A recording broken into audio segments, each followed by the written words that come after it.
Welcome to the Real News Network. I'm Sharmini Pires coming to you from Baltimore. Exploring diplomatic options for the Ukraine conflict, German Chancellor Angela Merkel arrived in Washington late Sunday for meetings with President Obama and members of the Foreign Relations Committee. The meeting comes at a time when President Obama is considering the options of providing modern weapons to Ukraine. Ukraine has been losing territory in the country's eastern regions to pro-Russian separatists armed with Russian weapons. Now joining us to analyze the situation is Larry Wilkerson. Larry is the former Chief of Staff for U.S. Secretary of State Colin Powell. He's currently an adjunct professor of government at the College of William and Mary. Thank you so much for joining us, Larry. Thanks for having me. Larry, Chancellor Merkel arrived just after a security conference in Munich and after she had met along with President François Hollande of France. They met with Vladimir Putin in Moscow, and she also met with the Ukrainian president prior to coming to Washington. So what message is she carrying? I hope she carried the message generally that the only way the Ukraine situation is going to be resolved is politically, diplomatically, and second, that probably one of the fastest ways to deepen and widen it and make it a more profound crisis is for the United States to do what, and I can find no better word, warmongers like Senator John McCain and his cohorts want to do, which is to arm majorly the government in Kiev and its forces. Larry, now President Obama is considering providing weapons. I understand that also in the last budget that was recently approved, there's some $350 million allocated to Ukraine. What kind of options is President Obama considering, and how is this being received by the diplomatic community in Washington? I think from what I heard him say today and what I just read in transcript form with regard to Ukraine, and a lot of other things too, but with regard to Ukraine, he's thinking seriously about and seemed to indicate he was leaning towards a affirmative answer in terms of arming the Ukrainian forces that are opposed to the separatist forces. As I said, I think that would be a really bad decision. I think it's fair to say that most Europeans who really feel like Ukraine is a possible, even a very possibly catastrophic threat, both to them and to NATO and the alliance it represents, I think this is probably not the right decision to make. I think that's the way they feel. I'm pretty certain that Angela Merkel feels that way. I'm not sure about Hollande, but I would guess that too. I would guess it of all the major European powers. After all, they're cheek and jowl with this beast. They're right next door, and they've been through this before. We're 6,000 miles, depending on what part of us you want to look at. We're a long way away. And let me just add that that makes the problem, the military problem, significant. And I frankly cannot believe that former military people, in some respects, are talking about this in the way they are. Putin is operating on what we in the military call interior lines.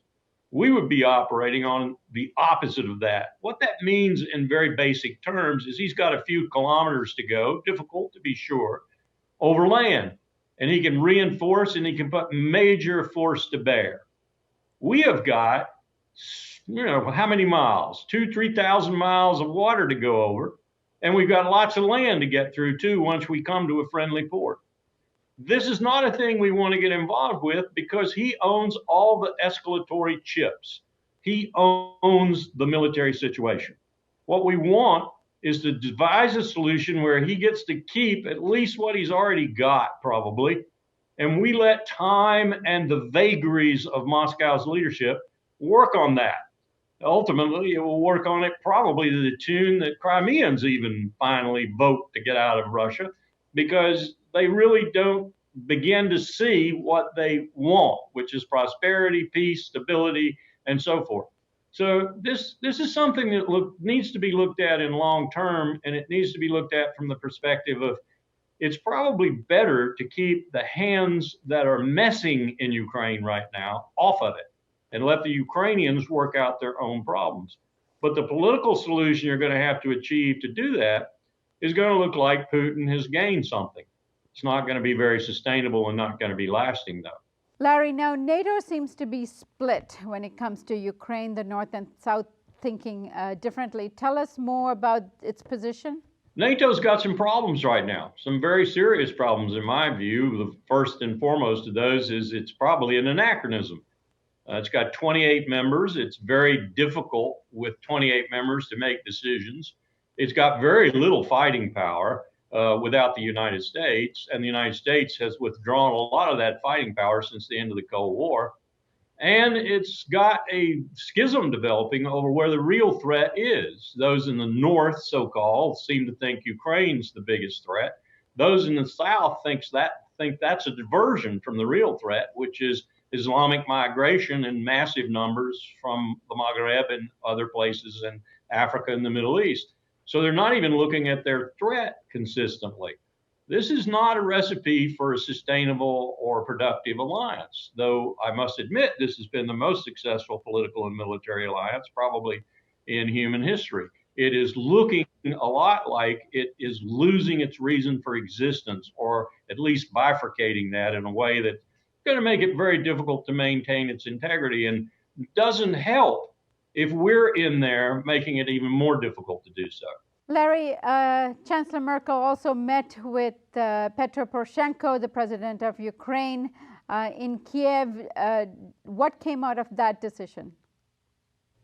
I wish I could say I was optimistic about them. I'm not so optimistic, and it's principally because of Washington and what I'm hearing from certain people and what I think I'm hearing from the president. What needs to happen was rather brilliantly outlined by a speaker you had not too long ago from Columbia University, Professor Tariq Amar. And here's a man in a position to know. I mean, he speaks almost all the languages of the region, including Russian, and has studied this problem for some time. The solution is, as he described it, the solution is we get together and we talk and we agree that we're going to take our hands, military and otherwise, off Ukraine. We, the United States, probably make a very forceful announcement that we are not contemplating NATO membership for Ukraine. And we discuss where we're going to draw the line as everybody goes back to square zero and quits shooting and killing each other. And that line is probably going to be someplace where Putin seems to have gained a bit. But as I said, that gain is not going to be sustainable over time, because you can no longer hold these people with military power alone. You're going to have to give them economic prosperity. You're going to have to give them stability. You're going to have to give them some kind of prospects for the future. And right now, Ukraine, financially and economically, is a basket case. The best way to do that probably is a substantial part of Ukraine working with the EU, not necessarily in it, but with it, and not so much with Russia, though I would say that direction can be accommodated too. So this political solution is going to look a little bit like we lost and Putin won. I say, what the heck, if it prevents a war and works eventually to Ukraine's benefit. Right, Larry, thank you so much for joining us today. Thanks for having me. And thank you for joining us on the Real News Network.